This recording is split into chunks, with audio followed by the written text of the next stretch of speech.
Bonjour les amis, j'espère que vous allez bien. On se retrouve aujourd'hui dimanche 14 h, non pas pour enfiler des perles, mais pour construire des super mini tutos marins. Qu'est-ce que c'est? Qu'est-ce que j'ai devant moi? Pourquoi il y a 3 bocaux? Je vous explique.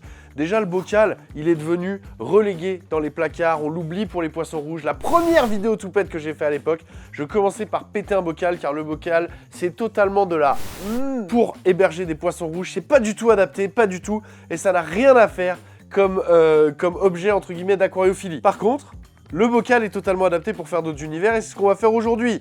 Vous avez pas remarqué depuis des années que les macro-algues, c'est trop la mode? Oh, je me suis fait un bac à macro-algues. Et ouais, on kiffe ça, on se met des petits éclairages d'eau douce sur des aquariums marins avec des algues et les gens trouvent ça magnifique. Ils ont raison, c'est superbe. Ne croyez-vous pas que depuis quelques années, un peu moins des mois, je vois arriver d'Asie des tonnes de micro-biotopes comme ça à base de macro-algues.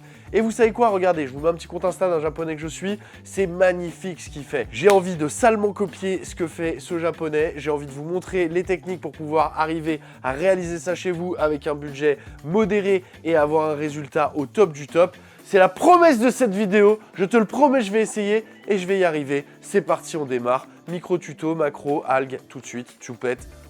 C'est parti. Ouais, j'ai un nouveau décor, j'ai envie d'en profiter, mon petit logo, je peux me déplacer, je peux revenir de derrière à l'avant. Ok les amis, pourquoi j'en ai fait 3? J'en ai fait 3 en fait pour vous montrer 3 systèmes de filtration, en fait 3 systèmes pour construire ce genre de microbiotope facile avec 3 systèmes totalement différents. Enfin totalement différents, voilà. Je pense que c'est plutôt facile à faire, sympa à réaliser en famille. Je pense que c'est une activité cool, aussi cool qu'un puzzle par exemple. Tu peux fabriquer ça et en famille c'est cool et ça fait une bonne déco d'une part et surtout apprendre plein de choses au niveau de la diversité des animaux marins, de l'aquariophilie, de tout ça. Évidemment on va pas mettre de poissons. L'idée c'est de pas mettre de poissons, j'en vois déjà qui sont déçus. Mais moi je voulais trop mettre des poissons clowns là-dedans. C'est faux. T'as un tuto poisson clown sur la chaîne, 130 litres minimum, aquarium avec plus de techniques que ce dont on va avoir besoin aujourd'hui. Mais on va utiliser aujourd'hui des principes de l'aquariophilie qui sont centenaires. Il y a déjà 100 ans, ils faisaient des aquariums comme ça. Vous allez comprendre pourquoi. Les anciens, alors peut-être pas ceux qu'on s'entend, ils sont sur YouTube, mais en tout cas, les doyens de l'aquario vont reconnaître des systèmes qu'ils utilisaient dans leur enfance et ça va vous faire kiffer. Donc on démarre tout de suite. J'ai 3 devant moi, 3 bocaux, vases, que vous voulez, de différentes contenances. Ici, il y a 12 litres, ici, il doit y en avoir 9 et ici, il doit y en avoir 8 ou 9, une dizaine. En gros, une dizaine de litres chacun. C'est totalement viable si vous effectuez les choses bien, si vous le faites bien, c'est totalement viable. On n'est pas là pour faire un kit qui va durer 2 jours et qui dans 2 jours dépérira. Si tu l'équipes comme je te l'explique et si tu comprends ce que tu fais, il n'y a aucune raison pour que ton écosystème il ne fonctionne pas. En vrai, ça peut être trop beau, ça marche trop bien et on va tout faire aujourd'hui pour t'expliquer comment on fait pour que ça marche bien dans la durée, dans le temps. C'est parti. Vous avez vu, il y a un point commun sur ces 3 installations, outre la forme et un peu les volumes, il y a aussi les lampes. Les lampes, j'ai commandé sur AliExpress. C'était la première fois, ces ampoules me faisaient fantasmer les gars. Je les voyais depuis des années, je me disais ouais mais est-ce que ça éclaire bien, tac tac, je voyais ça sur AliExpress. J'ai franchi le cap et j'ai commandé. J'ai reçu ça en 10 jours et les ampoules sont vraiment pas mal. Il y a 2 types, il y a une de 18 watts, une de 36 watts. Donc là pardon, il y a 2 fois 36 watts, c'est les plus bleus et une fois 18 watts. Et honnêtement, elles ont l'air de plutôt bien éclairer, faire le job. Je n'ai aucun recul dessus vu que je les ai reçus la semaine dernière et installés hier. Donc je n'ai aucun recul dessus, mais pour l'instant, ça fait le job. Tout le vivant a été envoyé par le sang de la veine Récifatome. Énorme merci pour Boris et Mehdi qui m'ont envoyé de quoi faire ce tuto. Toutes les algues que vous allez voir que je vais vous présenter, les pierres, les sables, tout ce qui est vivant dans cette vidéo, ça vient de chez eux. Donc j'ai installé ces ampoules 18 watts, 36 watts. Je pense que les 36 seront plus adaptés sur le long terme. On pourrait même éclairer avec un spectre moins bleu, un spectre blanc. Les algues, elles s'en foutent d'avoir du bleu. Le but, c'est pas de faire ressortir des coraux fluo, c'est de vraiment avoir des différences de couleurs. Vous allez voir, et de texture, mais surtout de couleurs. C'est magnifique. Il y a des algues rouges, elles sont à tomber. Donc on veut un bon éclairage qui met ces algues en valeur. Personnellement, si j'avais pu choisir, j'aurais pris un spectre un petit peu plus blanc. On pourrait même commander des LED pour l'eau douce. On pourrait installer une barrette LED, on n'est pas du tout obligé de partir sur ces lampes. N'importe quelle LED d'eau douce fonctionnera normalement pour tes macro-algues. Tu vois, à partir du moment où ça peut éclairer des plantes en eau douce, ça éclairera de la macro-algue. Même le tube néon de la cuisine de ta grand-mère, à mon avis, il éclairera de la macro-algue. Ce sera un peu jaune, ce sera pas joli. Donc pars sur de l'eau douce plutôt blanc, des températures assez élevées de couleur et ou du spectre marin. Voilà. Donc soit tu commandes sur Ali, soit tu trouves tout chez Récifatome, le sang de la veine qui nous a tout envoyé. Ils nous ont mis bien, ils nous mettent toujours bien, ils nous ont amené aussi du petit matos, j'en reparlerai en fin de vidéo. Ils nous mettent toujours bien Récifatome, le sang de la veine, vraiment merci beaucoup les gars. Et superbe shop de marins à Besançon, ils expédient, ils sont ouverts 15 jours par semaine au public. Le reste du temps, ils expédient sur toute la France, des dizaines de colis par jour, ils élèvent des tonnes de coraux, ils font du poisson, ils sont chauds et motivés et plutôt très carrés. Voilà, ils ont excellente réputation, Récifatome, merci de nous soutenir et de nous envoyer tout ça, ça fait plaisir. Merci les gars. Ok, on va commencer par mettre une grosse couche de substrat. Outre la lumière, ce sera le point commun de ces 3 tutos, c'est le substrat qui va jouer la filtration. On part sur un système avec un niveau de filtration épais. Si tu me mets 1 cm de substrat, ça ne sert strictement à rien. On va partir sur une couche entre 5 et 8 cm minimum pour pouvoir avoir une vraie action biologique de la part du substrat. Dans le premier setup, je vais le faire le plus cheap possible. Je vais ressortir un truc. Attendez, je finis mon accessoire que j'ai pas fini. Hop, je pensais être prêt, mais je suis arrivé au concours en n'ayant pas fini mon accessoire.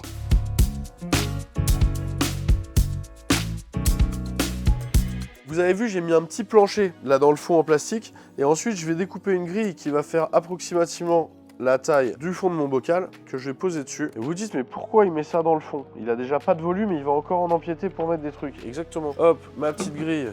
Ouais, je suis pas mal là. Putain, franchement, je suis pas mal. Ce qui fait que je me retrouve avec un double fond. Ce double fond, il va nous servir à poser le substrat. Et on va en mettre pas mal du substrat. Je vous ai dit tout à l'heure. Là, on va commencer par mettre une couche de ça. Ça, c'est du sable de corail, mais c'est en fait des bouts de coraux. C'est la plus grosse granulométrie que tu peux commander. Quand tu commandes du sable de corail, la plus grosse, c'est ça. C'est clairement des bouts de coraux. Tu te rends compte que le sable de corail, c'est ça qui est broyé en fait. Et la plupart des plages, quand tu vas te dorer la pilule en Indonésie ou aux Caraïbes, le sable, il est fait à partir de ça. À partir de coraux qui ont des milliers d'années, qui sont morts et qui sont tellement effrités les uns les autres avec les vagues, que ça a fait du sable. Voilà. Tu te rends compte que le sable vient des coraux. Pas partout. Mais sur les plages tropicales, oui, le sable de corail. Donc, ça a une action biologique de porc. C'est-à-dire que ça, si je commence à remplir le fond de mon bac avec ça, c'est top. Attendez, il faut d'abord que je fasse passer un petit truc. Avant de mettre ma couche de substrat, je vais introduire un tube, juste un petit tube comme ça, c'est un petit tube adapté avec un petit coude là, dans lequel j'ai glissé un deuxième tube pour faire venir la pompe à air, tu vois. C'est-à-dire que tu as un petit tube comme ça, un pic, qui vient dans le premier tube, hop là. Ce qui fait que quand je vais injecter de l'air, on est d'accord, il remonte dans le tube et ça va miraculeusement rejeter de l'eau. Donc je vais venir planquer ça dans le fond là, je vais le maintenir avec une petite ventouse, je vais venir le planquer dans le fond et vous allez voir que ça va avoir une très forte utilité à un moment. Et je vais venir mettre du substrat là-dessus. Là-dessus, les amis, on va ajouter une couche de sable vivant. Ça, c'est du sable vivant, c'est du sable qui a été prélevé directement en mer, aux Caraïbes, je crois. À l'intérieur, il y a toutes les bonnes bactéries, il y a tout. Et ça permet de démarrer rapidement un aquarium et d'avoir une clarté de l'eau très rapide. Vous allez voir, ça va être tout pas clair quand on va le faire. Mais quelques heures après, ce sera vraiment cristallin. Donc ce sable vivant, hop, je vais l'ouvrir. Il existe différentes couleurs, différentes granulométries. Oula! Oula. Ce sable vivant, il existe sous différentes couleurs, différentes granulométries. On va faire 3 setups différents. Hop là. Je vous explique les bases bien sur celui-là et après on avance sur les deux autres. Ok, je vais essayer de rabattre mon sable et de le mettre un peu vers l'arrière de mon bocal, de façon à ce qu'on privilégie la vue de devant quand même. Ok, voilà. J'ai toujours mon petit tuyau qui dépasse avec mon petit système d'exhausteur. Et là en fait, qu'est-ce qu'on a fait? On a remis au goût du jour le filtre sous gravier qui a été utilisé depuis une centaine d'années en aquariophilie. Moi, quand j'étais jeune, il y avait encore des plaques, tu pouvais acheter des plaques en animalerie en plastique modulable pour faire tout le fond de ton aquarium. Et on t'encourageait à mettre un substrat souvent à base de pouzzolane ou quoi dessus, bien épais. Et en fait, avec ce système d'exhausteur, l'eau va être circulée, mais l'eau va être prélevée dans le fond avec le double fond. Donc en fait, ça fait circuler la flotte à travers le substrat toute la journée. Et le fait que l'eau passe à travers le sable parce qu'elle est puisée par en bas, bah ça c'est top pour les bactéries et c'est top pour la filtration. Donc un petit système comme ça qui coûte vraiment pas cher parce que c'est relié à une petite pompe à air, tu vois, vraiment toute petite, d'entrée de gamme et tout quoi. Bah ça marche super bien. Juste une petite pompe comme ça, un petit peu de tuyau, un petit coude et tout, du substrat et hop, t'as une super filtration pour ton petit bac. Et il en faut pas beaucoup plus, tu vois. Donc t'as pas besoin de, si tu veux partir dans un délire de suréquipement, juste ça va assurer une super filtration. Pour la deuxième install, ce que je vais faire comme filtre, ça va être très simple, ça va être une pompe de brassage. Je vais mettre une couche de substrat, pareil, d'une autre couleur. Là, je pense qu'on va mettre du noir. Et non, on va le mettre dans celui-là, le noir. On va le mettre dans celui-là, dans le gros. Là, on va mettre pareil, une bonne couche de sable, mais juste une couche de sable. On va pas faire 2 étages comme ça. On va mettre une bonne couche de sable vivant et on va mettre une bonne petite pompe de brassage. J'ai trouvé une mini pompe de brassage sur AliExpress qui a l'air de bien fonctionner. En tout cas, elle avait des bonnes reviews. Je vous avoue, elle est vraiment toute petite. J'avais jamais vu ça. Regardez comme elle est toute petite. Regardez dans ma main la taille qu'elle fait, quoi. Regardez, elle est vraiment toute petite. Elle est sur contrôleur. Elle est sur USB, mais il faut lui mettre une petite prise. Mais elle est sur contrôleur, donc on va pouvoir réduire vraiment la puissance. Et ça va nous permettre de brasser la flotte et donc en fait de se servir du sable avec une bonne épaisseur pour faire la filtration, et la flotte bien brassée au-dessus va actionner les bactéries dans la première couche. Donc ça va être encore un autre délire chimique qui va se passer, ça va être moins efficace que ça, mais ça va quand même déjà bien marcher.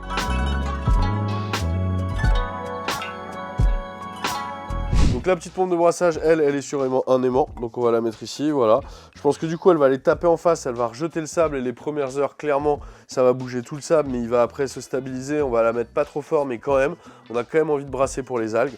Et pour le troisième setup, on va faire un hybride des deux, et on va faire vraiment la surpuissance de filtration possible, c'est-à-dire qu'on va mettre une grosse couche de bout de sable de corail, une couche de sable, mais le tout non pas relevé par une pompe à air, mais par une pompe qui est une mini pompe de chez Gebao. Alors ça j'adore, ils ont nanoifié le truc, mais regardez la taille de la pompe. Et franchement j'ai presque envie de dire elle est mignonne la pompe quoi. Cette mini pompe Gebao, elle fait 650 litres/heure. Pour sa taille, c'est incroyable. Elle est sur contrôleur aussi, donc on peut activer plus, moins, mettre des petites pauses aussi. Ouais, il y a même une pause pour nourrir, donc ça c'est cool.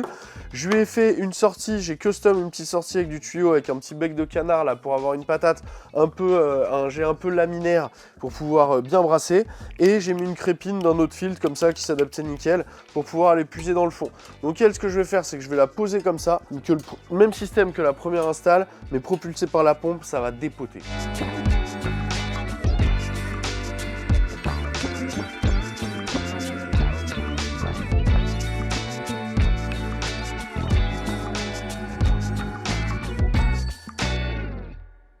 Ok, je suis trop chaud les amis, j'ai trop la patate. Là, j'ai construit les 3 setups, on a les filtrations, les brassages sont mis en place. On se dépêche car on n'a pas envie que le sable vivant il reste trop à l'air libre et trop sec. Là, par exemple, dans cette config, là, il y a un peu de flotte dans le fond, mais là, il faut que je me dépêche.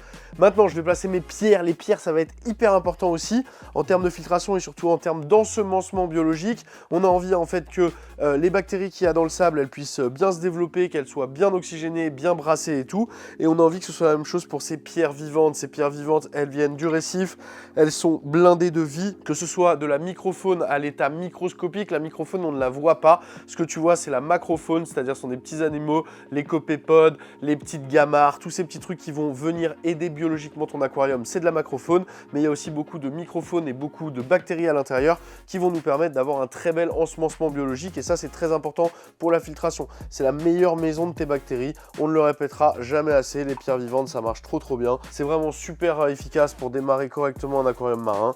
Donc la pierre vivante, tu la commandes, tu te saignes parce que c'est cher au kilo, mais ça marche bien et ça a une très belle action de filtration sur ton aquarium, tu vois, on peut pas dire le contraire. Ce qui est important, c'est que tu peux trouver aujourd'hui aussi des équivalents, genre ces pierres reconstituées là. Tu vois, ces pierres reconstituées, c'est des pierres qui ont été refaites par l'homme, mais immergées avec de l'eau qui a été prélevée en Bretagne. Cocorico, c'est français, et c'est distribué par Récifatome. Et en fait, c'est de la pierre reconstituée, très poreuse, donc très idéale pour les bactéries, très idéale pour la filtration de ton aquarium aussi, mais à un prix inférieur parce qu'elles ne sont pas importées.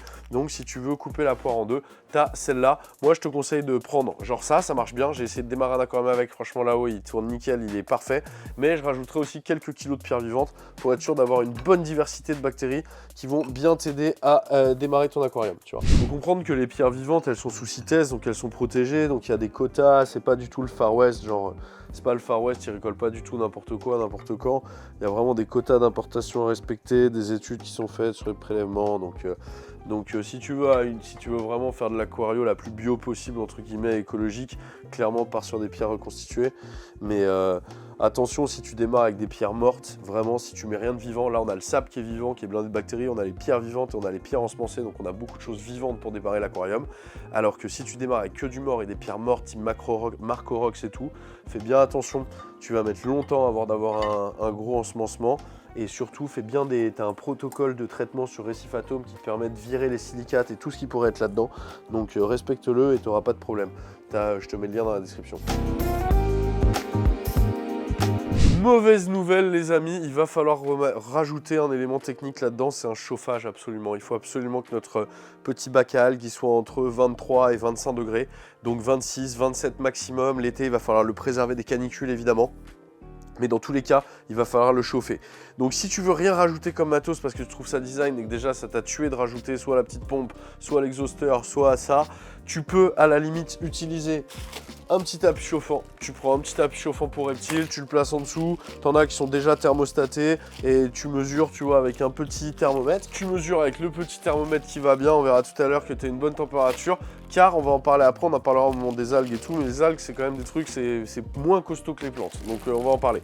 Donc le chauffage, c'est très important. Donc soit tu passes par un petit tapis, tu le mets en dessous et comme ça ne met rien à l'intérieur. Soit tu peux rajouter à l'intérieur du bac. Là, j'ai trouvé des mini chauffages de 10 watts, donc comme j'ai un volume d'à peu près 10 litres, voire même moins avec le substrat qui a pris de la place, je me suis dit que ça allait, tu vois, 1 watt par litre, et c'est les plus petits que j'ai trouvés. C'est pas vrai, j'en ai encore un plus petit que je vais vous montrer, qui est vraiment un nano. Donc ça, voilà, des petits chauffages pré-réglés, ils doivent être pré-réglés à 25 degrés, je pense. Ah, en fait, ça rajoute plus 7 degrés. Pour les aquariums de moins 10 litres, ça rajoute plus 7 degrés de la flotte.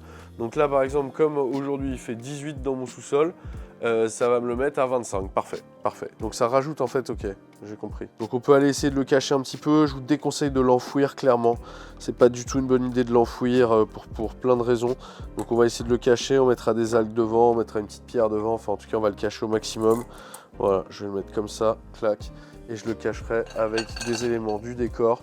Mais j'ai quand même envie que l'eau brasse autour. Mais avec les algues devant, on le verra très peu.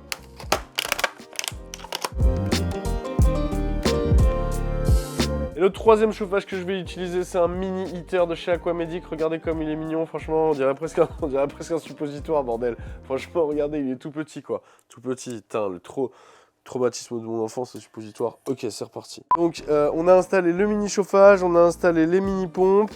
On n'a plus qu'à remplir pour l'instant. Et pour ça, il nous faut de l'eau de mer. Hop, je vais vous raconter comment elle arrive jusqu'à chez toi, l'eau de mer, pendant que je remplis. Ok, l'eau de mer, techniquement, si tu habites à côté de la mer, et si tu es à côté de la mer, genre de la Méditerranée ou quoi, théoriquement, tu n'as pas le droit de prélever de l'eau. Après, si tu avais besoin de 10 litres d'eau pour faire une petite bonbonne et que tu n'as que ça et tout, franchement, on va chercher de l'eau de mer, t'emmerdes pas. Je sais pas si j'ai le droit de te dire ça. Peut-être que je t'incite à faire des trucs illégaux et c'est horrible, j'ai pas du tout envie d'être responsable. Mais en vrai, si j'avais la mer à côté de chez moi, je vais être honnête, hein, je vais pas me la jouer en mode non. Si j'avais la mer à côté de chez moi et que j'avais juste ça à lancer, je prendrais de l'eau de mer en Méditerranée par exemple et l'Atlantique, mais je testerai la densité.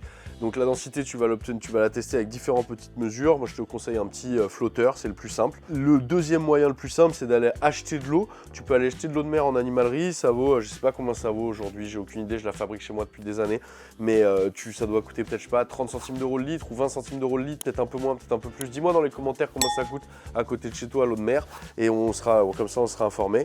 Donc ça, c'est facile aussi, tu vas avec des bidons. Quand tu as besoin d'un petit projet comme ça, bon, bah, c'est facile à gérer, il y a juste un bidon de 10 litres, c'est réglé. Ou sinon, tu peux la fabriquer chez toi. Donc tu achètes un osmoseur, tu es obligé d'avoir de l'eau très pure pour la fabriquer. Donc tu achètes un osmoseur, c'est un petit appareil qui coûte quelques dizaines d'euros et qui va te permettre de fabriquer de l'eau de mer au top chez toi. Et tu la mélanges à du sel que tu achètes, du sel marin. Évidemment, c'est pas le sel que tu mets à table, hein. Le gros sel, le sel marin, tout ça, c'est le sel de table, pardon, c'est pas du tout adapté. Tu achètes du sel exprès pour les aquariums. T'es pas obligé de prendre la meilleure qualité, on s'en fiche que ce soit du sel enrichi ou quoi. On a envie que ce soit du sel pour faire de l'eau de mer, quoi. Et tu mélanges aux bonnes proportions, tu checkes aussi la densité.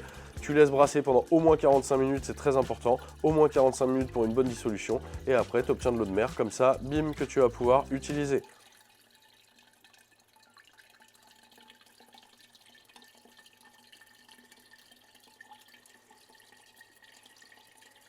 J'en profite pour faire un sale placement de produit pour nos business, la Toupette Reef School.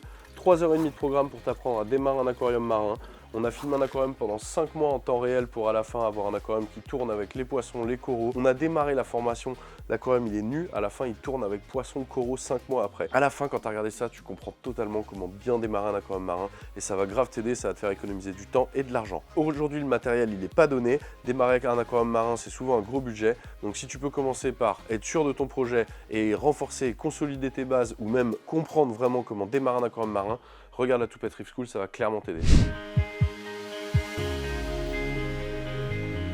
J'avais oublié de planter mon ami palétuvier là. Regardez ce qu'ils m'ont mis, Récifato. Ils m'ont mis des petits palétuviers. Alors là, j'en ai un qui a quelques mois de croissance, mais vous pouvez les recevoir en petite taille. Et ils sont déjà bien démarrés et ça va donner un look incroyable à ce bac. Hop là. Ça va en plus contribuer un petit peu à la filtration, pas énorme mais un petit peu. Hop, trop joli. Le palétuvier, c'est un arbre qui pousse dans la mer, c'est ce qui fait les mangroves. Donc les mangroves, c'est des environnements de forêt qui poussent sur la mer. Et ces arbres ont la particularité de pouvoir pousser dans l'eau salée. Et ils ont besoin d'être de temps en temps vaporisés avec de l'eau douce quand même. Donc je les vaporise, mais franchement pas souvent. Et il leur faut par contre de la lumière. Si tu mets dans un endroit sombre, ça va pas marcher. Donc là, tu vois, j'éclaire mon petit aquarium avec cette lampe. Mais je mettrai le bac quand même qui recevrait de la lumière. Où il faudra mettre une deuxième petite lumière pour aider le palétuvier. Mais en tout cas, le look est trop stylé. Ok, mes 3 setups sont remplis. Maintenant, j'ai plus qu'à actionner, brancher mes chauffages, brancher mes filtrations et on va regarder ce que ça donne. La petite G-Bao, elle a l'air au top, elle a l'air ultra puissante et elle a l'air de faire le job grave. La deuxième, c'est un petit bijou, la petite AliExpress là. Je connais pas sa durée de vie et si elle va tenir dans le temps, mais c'est vraiment une mini pompe de brassage. Elle est pas forte, même quand j'appuie et que je la mets au maximum, elle est pas forte. Mais par contre, elle a déjà 3 modes et elle fait des petites pulsations comme ça. Donc on peut vraiment se faire un mini lagon là-dedans. Je sens que celui-là, là, il va être canon aussi. La troisième, on va la brancher, c'est la pompe à air. On va voir ce que ça donne l'exhausteur. Hop, donc le filtre à exhausteur, c'est le fait d'alléger, de se servir de l'air pour remonter de l'eau. Voilà. Et bah voilà, ça fait le job. Hein. Bon, là, je vais baisser un peu le niveau d'eau parce que j'ai envie que le haut de mon exhausteur arrive en fait à la surface de l'eau pour non pas que ça fasse des bulles comme ça qui sortent, mais que ça crée un courant. Donc si j'arrive pile poil au niveau, je vais pouvoir créer un courant et ça va être le but. Pour l'instant, c'est une fontaine à sable le truc. Il me remonte tout le sable qu'il trouve en bas. Premier bilan, comment je me sens dans l'aventure des mini-kits marins au bout d'une heure. Écoutez, je suis super content d'avoir rejoint l'aventure. Je vois déjà des avantages et des inconvénients en fonction de mes kits. Inconvénient de celui-là, le bruit. Tu vas avoir de la bulle. Putain, pour faire circuler ta flotte, tu vas avoir de la bulle. Tu es obligé de faire circuler ton eau pour avoir une bonne filtration et que l'eau se déplace à travers le sable, les pierres, tout ça pour avoir des bonnes bactéries, ça tu l'as compris. Donc niveau brassage, c'est pas la folie, tu vois, et c'est quand même plus adapté à l'élevage de crevettes, ça, que pour faire ce genre de setup. Franchement, ça va marcher, il n'y a pas de problème, mais sois prêt à avoir le bruit d'une pompe à air et des glou-glou. Celui-là, franchement, pour l'instant, la petite pompe de brassage a l'air de bien brasser et ça va s'éclaircir vite. Et celui-là, c'est la bête de compète. Je peux déjà dire que ça va être mon préféré. En termes de technique et de tout, ça va être mon préféré. Je vais mettre dedans mon algue préférée. Il est temps de passer aux algues. Ces petits bocaux vont être vraiment des mini petits jardins et on va pouvoir y cultiver des algues, différentes souches d'algues. C'est la mode, comme je disais depuis quelques années. Aujourd'hui, vous pouvez trouver des marchands qui vous vendent plusieurs souches d'algues. Récifatum, ils les produisent et ils en vendent. Ils ont des nouvelles variétés qui vont bientôt arriver en stock, dont une variété qui m'ont filé là, les algues rouges, elles sont canon, je vais en prendre énormément soin, vous allez voir, on va les mettre là-dedans, ça va être magnifique. Donc aujourd'hui tu trouves déjà une belle diversité d'algues sur le marché, beaucoup de colerpes, mais pas que, et pas mal vraiment de quoi habiller ton aquarium de macro-algues sans problème. Le problème de mettre ça dans un aquarium récifal, c'est que souvent si tu as des poissons chirurgiens, ils vont te les cartonner, donc vraiment les mettre dans des petits biotopes spécifiques et regarder la pousse des algues, c'est magnifique. Attention, trigger warning, petit warning, les algues, ça peut être sensible, c'est-à-dire que c'est pas comme une plante d'aquarium, si tu la laisses dans son sac humide et que tu peux la laisser pendant 3-4 jours dans le noir, il n'y a pas de problème. L'algue, quand tu la reçois, tu l'installes direct dans de l'eau brassée, chauffée, à température, bonne densité. Donc la densité, là j'ai mis 1024, tu vois, c'est à peu près l'équivalent de 35 grammes de sel par litre d'eau, de sel marin, et il faut vraiment qu'elle soit chauffée, brassée ton eau et bien éclairée. Sinon les algues elles vont mourir et on appelle ça la lyse, elles peuvent se mettre à mourir d'un coup. Je te mets des images, regarde, tu vois, quand elles meurent, elles deviennent toutes blanches et tout, et là il n'y a pas de doute, et c'est pas du tout ce qu'on a envie. On a envie que les algues elles soient en forme, qu'elles soient belles, et qu'elles poussent et qu'elles se mettent à se développer dès que tu vas les installer dans ton aquarium. Là j'ai vraiment une super souche de jolies algues, là avec ces toutes petites feuilles rondes, elles sont vraiment magnifiques. Donc je vais venir les disposer entre les rochers. Je pourrais les accrocher avec du fil de pêche aussi, mais je peux aussi les caler sous les cailloux. De toute façon elles vont repartir, elles vont se remettre à pousser et faire un peu leur vie. Le but est d'ensemencer le bac avec une souche et après de les laisser pousser un peu à leur guise. Donc elles vont envoyer des racines dans le sable et elles vont se développer en s'accrochant sur les petits cailloux. Mais je pourrais aussi commencer à les planter un peu, à les aider en plantant une partie dans le sable. Pour le bac numéro 2, on va faire des algues qui sont trop à la mode, c'est des algues rouges. Celles-là, elles viennent de mon bac à macro-algues que j'ai massacré pour pouvoir faire ce tuto, en tout cas en algues rouges. Je suis allé en prélever plein, mais regardez la beauté de ces algues. Elles sont vraiment trop belles. Elles ont vraiment une trop belle couleur. Éclairé, ça va être vraiment magnifique. Dans le dernier, je vais mettre une algue magnifique rouge qui est vraiment superbe, que j'ai reçue là, qui est vraiment trop belle. Elle ressemble un peu à la dragon, je sais plus comment elle s'appelait, elle est vraiment superbe. Et je vais me renseigner comment elle s'appelle, je vais vous le mettre en typo, elle est vraiment trop belle. Et je vais la mettre dans celui-là. Waouh, oh là là, c'est magnifique. Franchement, c'est magnifique. Franchement, notre passion, je suis désolé, je suis en train de m'émerveiller sur une algue où un mec pourrait marcher dessus. Je sais pas d'où elles sont originaires à la base. Marcher dessus sur la plage, j'ai même pas la remarqué, mais je la trouve vraiment superbe. Waouh, waouh, waouh, c'est magnifique. Et je vais aller rajouter un petit peu de vert. Je vais faire du vert et du rouge, j'en suis là. Regardez déjà la différence d'efficacité de filtration. Je les ai branchés en même temps. Quand on fait passer à travers les différentes couches de sable ou à travers le sable vivant, le bac numéro 1 et le bac numéro 3, ils sont déjà totalement transparents. Le bac du milieu qui est juste brassé et qui a juste du sable et donc juste l'action de filtration des pierres et du sable à la surface, il n'est pas du tout encore transparent. Donc cette filtration, on peut dire qu'elle est beaucoup plus efficace quand tu fais différents levels, que tu fasses un double fond comme j'ai fait dans le premier, ou que tu mettes juste une grosse couche d'abord du gros calibre puis du petit et que tu fasses passer l'eau à travers. Plus tu vas faire passer l'eau à travers, plus des volumes d'eau vont passer à travers, plus l'épuration va être importante. Et on voit direct ici, il est quasiment déjà clair, quoi. Alors que celui-là, il va galérer, il le sera que demain matin. Et le premier aussi, même avec le petit exhausteur et la pompe à air, il est beaucoup plus clair que celui qui a la petite pompe de brassage chinoise qui pulse bien. J'ai envie de rien mettre d'autre, limite, tellement c'est beau ça. J'ai envie de rien mettre d'autre, peut-être juste une petite verte à côté pour faire un contraste.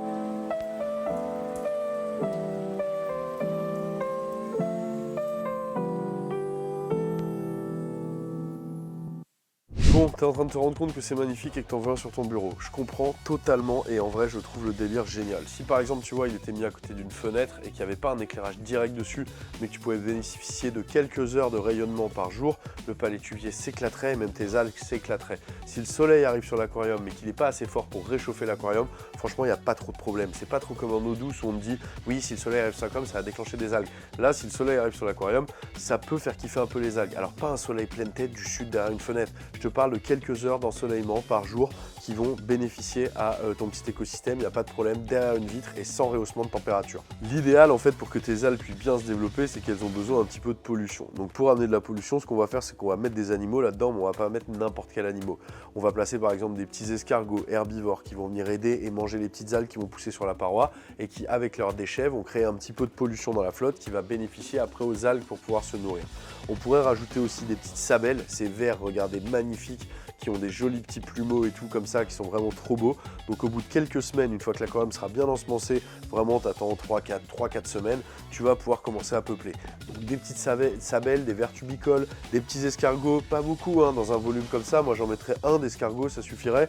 Et on pourrait mettre des mini crevettes, par exemple des Torremboinensis, qui sont vraiment des toutes petites crevettes et qui pourraient très bien se développer là-dedans, qui auraient largement de quoi se nourrir. Et surtout, tu pourrais leur mettre de temps en temps un ou deux petits granulés, mais vraiment totalement de temps en temps. Parce qu'il faut un peu les nourrir, les crevettes, elles ne mangent pas que des algues. Et en plus, ça va créer un petit peu de pollution qui va profiter aux algues. Tout ça, c'est l'infiniment petit. On joue avec 10 litres, les amis. On n'a pas de stabilité, on n'a pas d'inertie. Il suffirait d'une grosse pincée de granulés au mauvais moment que ça pourrait foutre en l'air ton écosystème. Donc là, le but est de le laisser se développer pendant quelques semaines, tranquille, de compenser l'eau de mer par de l'eau osmosée, donc d'avoir de l'eau pure pour toujours garder la même hauteur et qu'il n'y ait pas de variation de sel, parce que le sel reste dans l'eau, mais l'eau s'évapore. Donc toujours compenser plusieurs fois par semaine, hop, rajouter un petit peu d'eau osmosée pour compenser, et faire à peu près, je dirais, un tiers de changement d'eau tous les 8-10 jours. Donc tous les 8-10 jours, on change un tiers, on remet de l'eau de mer, nickel, et on change, et c'est important. Si on a des petites crevettes, si on a des animaux, on est responsable du vivant, que ce soit des végétaux ou des crevettes, donc on fait vraiment au mieux pour que les animaux aient un endroit pour se développer au top. Et franchement, là-dedans, un petit couple de Torremboinensis, ça serait trop bien. C'est des crevettes qui font genre 1,5 cm avec un escargot ou peut-être un mini Bernard l'ermite à pattes rouges. Et ce serait déjà une population qui serait vraiment adaptée et ok pour ce genre de volume. Si vous réduisez le volume, oubliez le Bernard l'ermite, oubliez l'escargot et les crevettes, vraiment, laissez-leur au moins 8 litres, quoi. Tu vois, il faut quand même qu'il y ait un petit volume. On voit clairement la différence de filtration. On voit que quand on va chercher en bas, regardez, quand on va chercher l'eau en bas, que ce soit par de l'air ou par de l'eau, et ben ça s'éclaircit en 2 secondes, alors que là, pas vraiment. Donc, si vous voulez des petits systèmes optimisés, essayez de faire soit des filtres sous gravier, soit des filtres sous gravier optimisés avec des petites pompes comme ça. Ça va marcher du tonnerre de Dieu. C'est le genre de setup qui peut vraiment se faire avec pas mal de trucs de récup. Vous avez un vieux bocal à poisson rouge qui traîne, une petite LED pour eau douce. Hop, on va acheter un petit peu d'eau de mer à l'animalerie, on commande un petit kilo de pierre vivante, un ou deux petits kilos de pierre vivante, on trouve un peu de sable vivant. Le sable vivant, ça marche vraiment bien pour démarrer ces biotopes et franchement, vous allez vous éclater. Vous pouvez faire aussi des vases d'une plus grosse contenance, de 30-40 litres, avec les mêmes systèmes, adapter les puissances d'éclairage, adapter les puissances de brassage, soyez créatif, soyez inventif, mais surtout mettez une bonne couche de substrat. C'est vraiment important. Et du substrat de bonne qualité. Ça sert à rien de mettre du substrat d'eau douce, du sable de Loire, ça n'aurait pas du tout la même efficacité. Là, le substrat en mode sable de corail plus sable vivant, waouh, ça C'est le combo, laisse tomber, c'est le biturbo de ton aquarium. Alex, il me demandait si on pouvait compenser avec de l'évian ou de l'eau en bouteille. Franchement, plus votre eau est pauvre, mieux ça va être, tu vois. Mais le problème des eaux, c'est quand même qu'il y a des fois, elles sont riches en sodium, elles sont riches en trucs qui vont faire qu'à la fin, ça va augmenter la minéralisation et que tu vas avoir trop de salinité à l'intérieur. Donc le mieux, c'est vraiment de compenser avec l'eau la plus pure possible. Je préférerais limite que tu compenses avec de l'eau de pluie. Alors pas qu'elle n'ait pas été récoltée en ville ou dans des zones qui sont pesticidées ou quoi, mais vraiment avec l'eau la plus neutre possible. Donc l'idéal, c'est d'avoir un osmoseur, mais tu peux acheter de l'eau osmosée aussi à l'animalerie, mais vraiment compense avec l'eau la plus pure possible. Dis-moi dans les commentaires ce que tu préfères comme setup, si tu préfères le 1, le 2 ou le 3. Dis-moi, ça va m'intéresser, je vais aller regarder vos réponses. Et entre nous les amis, c'est abusé comment le lobby des filtres a réussi à dégager les filtres sous gravier en mode ouais, c'est trop à l'ancienne, ça marche pas. Alors qu'en vrai, regardez le filtre sous gravier, ce que ça fait. Regardez comme c'est clair.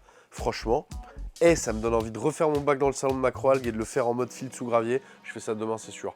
Et je vous montrerai. Je ferai peut-être pas une vidéo, je vous montrerai sur Insta. Mais en tout cas, la puissance est incroyable du filtre sous gravier. Remettons le filtre sous gravier à la mode. Lançons un mouvement. Filtre sous gravier, nous souhaitons ton retour. Reviens nous voir en aquario parce que ça a l'air démoniaque. Tu auras compris l'essence même de cette vidéo, de l'éclairage assez puissant, un brassage fort, hein, une bonne filtration, des changements d'eau réguliers, 1 tiers par semaine, de l'eau de bonne qualité. Et tu auras un petit bout de lagon sur ton bureau et tu pourras, pendant que tu bosses, regarder tes petites crevettes et tu pourras kiffer tes petites sabelles, passer ta main devant. Oh, la sabelle est rentrée. C'est kiffant, franchement c'est kiffant. N'hésite pas à aller partager cette vidéo sur les groupes aquario et tout pour répandre la bonne parole et pour montrer ce qu'on peut faire avec peu de matos et des petits systèmes qui vont être viables dans le temps et tout. On se retrouve dès la semaine prochaine pour une nouvelle vidéo. D'ici là, je vous embrasse et je vous dis à la semaine prochaine. Bon courage, bisous les gars. Je peux pas vous laisser partir comme ça sans un petit message de prévention. Ce soir, c'est le 31 décembre, vous allez être beaucoup à sortir, aller voir vos potes, vous éclater, amusez-vous. Faites la fête comme il se doit et tout, mais ne prenez pas le volant. Franchement, si vous êtes alcoolisé, faites vraiment attention à ça. Dormez sur place, il vaut mieux dormir sur un canapé, avoir froid et même choper un rhume que de prendre sa voiture en étant alcoolisé. Faites vraiment attention à ça. Je compte sur vous et ne laissez pas partir vos potes alcoolisés. Je sais que parfois c'est compliqué. J'ai vécu des situations qui sont compliquées comme ça, où ton pote il a trop envie de partir et toi t'es là. Non, reste! Embrouillez-le, séquestrez-le, mais ne laissez pas partir alcoolisé. Salut les amis, bonne année d'avance et gros bisous et à la semaine prochaine. Ciao.